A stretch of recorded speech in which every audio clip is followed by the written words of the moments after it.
24 বাকিরা কই? স্যার আসবে হয়তো 10টা একটু একটু সময় লাগবে। আচ্ছা ঘুম ভাঙতে সময় লাগে যায়, মুশকিল অবস্থা। আচ্ছা আমরা শুরু করি আস্তে আস্তে। সিয়ারা আসছে? সিয়ারা জয়েন করছে কেউ?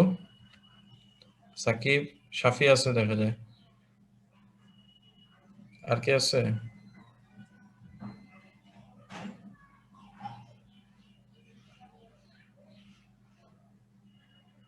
সাইফুল কই? সাইফুল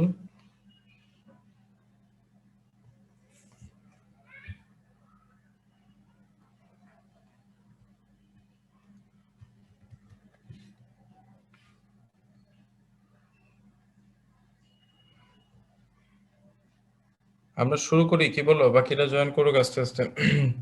আমি আবার আজকে হয়তো শেষ পর্যন্ত কন্টিনিউ করতে পারবো না, আরেকটা কাজ আছে আমার। আমরা শুরু করে দিই, না দেরি হয়ে যায়, লাস্ট ক্লাস তো নিতেই পারিনি।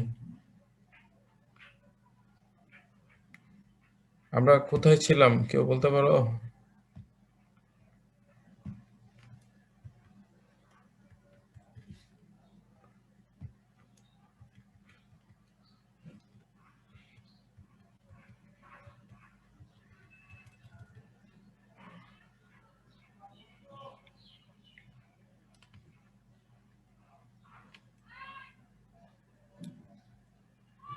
এটা হয়েছিল সাইজ কুকিং ইকুইপমেন্টস।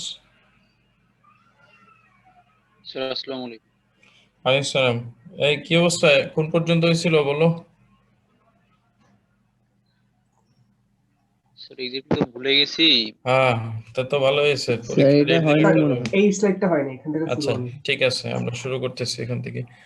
এর আগে যেটা ছিল, আমরা ডিফারেন্ট টাইপসের ডিফারেন্ট টেকনিক গুলো দেখতেছিলাম, যে কতগুলো মানে সাইজিং এর টেকনিক গুলো আছে, সেগুলো আমরা দেখতেছিলাম।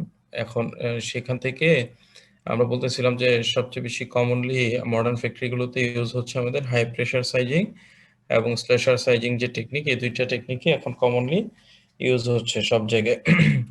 এর মধ্যে আরো কিছু টেকনিক আছে যেগুলো আসলে আমরা থিওরিটিক্যালি পেয়ে থাকি, কিন্তু ল্যাব বেসিসে আছে, হয়তো এগুলো এখনো কমার্শিয়ালি ওভাবে অ্যাভেলেবেল হয় নাই, ইমপ্লিমেন্ট হচ্ছে না, সেজন্য জাস্ট নামগুলো আমরা চিনে রাখতেছি। আর একটা টাইপ হচ্ছে পলিমার ইমালশন সাইজিং। এখানে পলিমারের যেটা থাকে সেটার কনসেন্ট্রেশনটা অনেক বেশি থাকে, অর্থাৎ ডিগ্রি অফ পলিমারাইজেশন অনেক বেশি থাকে। Highly concentrated polymeric size ingredient use করা হয় এবং এটাকে স্কুইজিং করা হয় একটু হাই প্রেসারে। এটা জাস্ট একটু জানার জন্য নামটা শিখে রাখলাম। আরেকটা যেটা হচ্ছে কম্বাইন্ড সাইজিং। যে কোনো সাইজিং টেকনিক এর ক্ষেত্রে যদি দুইটা টেকনিক একসঙ্গে কোথাও ইমপ্লিমেন্ট করা হয় তখন সেটাকে বলা হবে কম্বাইন্ড সাইজিং। যেমন সাইজিং এর সাথে যদি ডাইং হয় তখন এটাকে আমরা সাইজিং উইথ ডাইং বলি, যেমন ডেনিমের ক্ষেত্রে হয়ে থাকে, এবং সাইজিং উইথ ফিনিশিংও হইতে পারে। এটা ধরো কোনো স্পেশাল ফেব্রিক প্রোডাকশনের ক্ষেত্রে যদি আমরা ইউজ করে থাকি, ধরো ফিনিশিং, এখানে সফেনার ইউজ করে দিলাম কিছুটা সফট করার জন্য ইয়ার্নটা, অথবা অনেক সময় দেখা যায় এখানে যদি এরকম হয় যে কিছু আমরা অন্য কোনো ইনগ্রেডিয়েন্ট অ্যাড করলাম যেটার কারণে ফিনিশিং প্রপার্টিটা যদি, যেমন অনেক সময় আমরা এটাকে যেমন ইয়ার ট্রিটমেন্ট করি, অ্যালকালি ট্রিটমেন্ট করি, করে লাস্টার বৃদ্ধি করি, তো এটাও হতে পারে। তো এই সমস্ত টেকনিক যদি অ্যাড হয় একসাথে তখন আমরা এটাকে বলে থাকি কম্বাইন্ড সাইজিং। এরপর আছে আমাদের size cooking. Size cooking equipment, size cooking আমরা দেখেছি এর আগে। তো সাইজ কুকিং ইকুইপমেন্টস এর ভিতরে ছিল মোটর, এজিটেটর, এগুলো খুব সিম্পল জিনিস, এগুলো আমরা দ্রুত স্কিপ করব। এরপরে ছিল এজিটেটর, যেটার মাধ্যমে আমরা মূলত ইনগ্রেডিয়েন্ট গুলোকে মিক্স করতেছিলাম, অ্যান্ড মিক্সিং ট্যাঙ্ক ছিল, এর সাথে আমাদের স্টোরেজ ট্যাঙ্ক ছিল এবং একটা পাম্প ছিল যার মাধ্যমে আমরা এটাকে ট্রান্সফার করতাম। এবং সাইজ কুকিংটা দুইটা টাইপের হয়ে থাকে, একটা অর্ডিনারি কুকিং এবং প্রেসার কুকিং। তোমরা একটু নোট রাখো যে অর্ডিনারি এবং প্রেসার কুকিং এর মধ্যে অনেক সময় ডিফারেন্সিয়েট করতে বলে, তোমরা এটা সেলফ স্টাডি করবা। অর্ডিনারি কুকিং এবং প্রেসার কুকিং খুব সহজ জিনিস। একটা অর্ডিনারি কুকিং, এটা নর্মাল আমাদের যে কুক আমরা করি, রান্না করি, যে আমাদের ইয়াগুলো আছে, আমাদের যে ট্যাঙ্কগুলো আছে, বা আমাদের যে আমরা বাসা বাড়িতে যেরকম রান্না করি এই টাইপের অর্ডিনারি কুকিং হয়। আর প্রেসার কুকিংটা হচ্ছে, এটা আমরা প্রেসার কুকার ইউজ করি না বাসায়, তো ওই টাইপের যে কুকিংটা খুব অল্প সময়ের মধ্যে কুকিং করা হয়।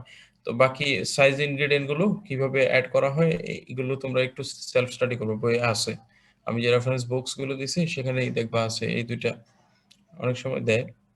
তোমরা এটা একটু স্টাডি